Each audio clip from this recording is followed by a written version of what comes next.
Yeah. Okay. So you're at the time in LA for about 6 weeks. Mm, And then there's the day of November 23rd, 2008. yeah. So take me through the process of what happened before the actual incident. That day I had been at Sony Music. I had a co-write at Sony Music, and I came back to my apartment, and I was in my room, basically working on some stuff for the Ashley Tisdale record. And I remember I was going to work with her on a Tuesday, the following Tuesday. And I had some friends over, some of the people I stay with, and they wanted to go out. And I was like, nah, I got to stay home. I got to work. They came back an hour later. Come on, let's go out. Once again, I said no. But on the third time, I agreed to go out and went to this club, Boulevard 3 on Sunset Boulevard. I left the club around 1:20. Me and my ex-girlfriend, we were on our way home. And I had the car valet parked. And I remember there was this undercover officer walked up to me and he was knocking on the window. He was like, "You got to move your car." And I said, "Well, I'm waiting for my homie." And he was in a club. And he was like, "Well, we're doing some kind of thing over here. You still need to move your car." So I circled the block. And as I get on the other side of the block, I just hear a big noise, like a thump, like boom. And I stopped the car. And there's the man that I now know is called Mr. Osnes, John Osnes. And he was banging on the hood, he was kicking on the car, and he was trying to open my girlfriend's door. So I put the car in park. I get out, we get into a verbal altercation, and then I punch him one time and I kick him one time and he falls back. I immediately jump back into my car, and as soon as I'm in the car, here comes another man banging on my window. And he tried to crush the glass, and I just hit the pedal and I just drive away. On the following morning, LAPD come and arrest me and my girlfriend, and they take me to the station. And at the time, I didn't know the severity of the crime. They let my girlfriend go, so I was like, okay, this can't be that serious. And about an hour and a half into the interview, they started asking questions like, "Did you feel you hit someone when you left?" I was like, "No." "You sure?" He's like, "Yeah." And then now I'm starting to get worried, like, what are they talking about? And so I said, "How's the other guy? Is he okay?" And it was like, "Yeah, yeah, okay. We just got some medical clarifications to do, whatever, something like that."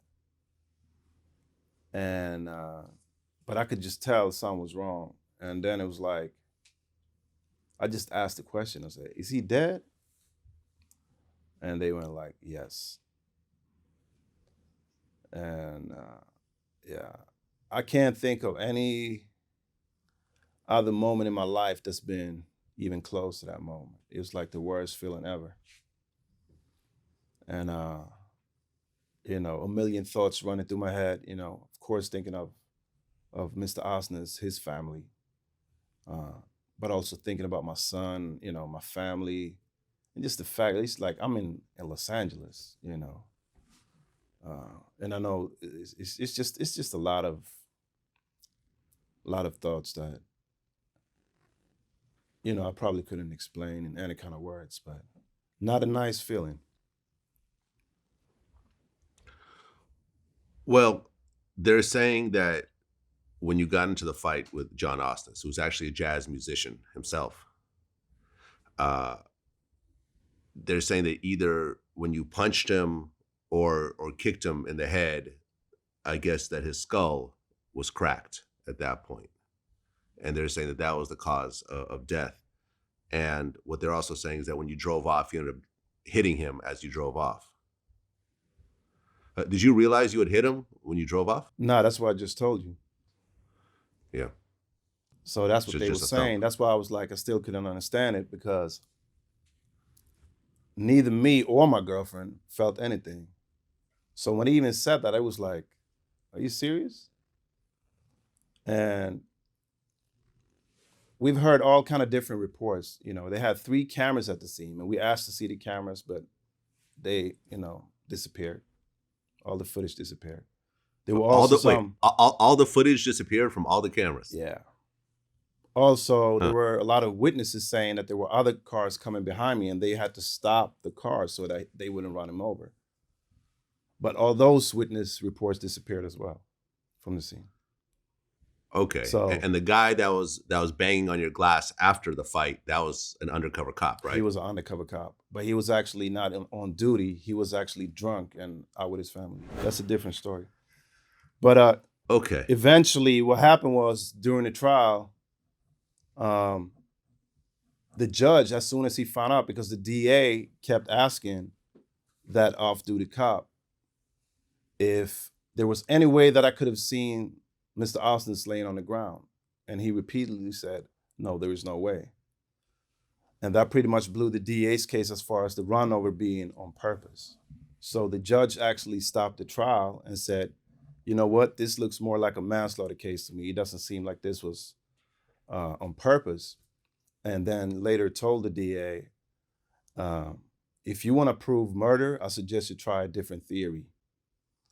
And after that, that's really when things started taking on a different twist in my case, and the DA started coaching the witnesses into basically saying that I cussed at the victim afterwards. Even went so far as to even changing the jury instructions and manipulating the jury instructions. But I'm saying all of this not to minimize any of the things that I did.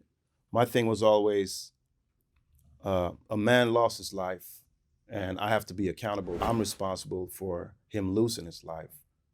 My only problem was that they could have prosecuted me in a fair way, and really looked at this case for what it was. Even the LAPD, when they did the interview, felt like this is a clear manslaughter case. Um, but things happen the way it did, and that's the way that God planned it.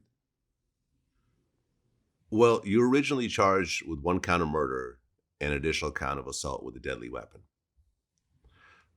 You had a $1 million bail. Were you able to bail out or no? Now, so the thing is, when you're a foreign citizen, you can't do that. You have to have a collateral. And I didn't have no property in America. And we asked if we could put up a Swedish collateral or anything like that, but that was impossible.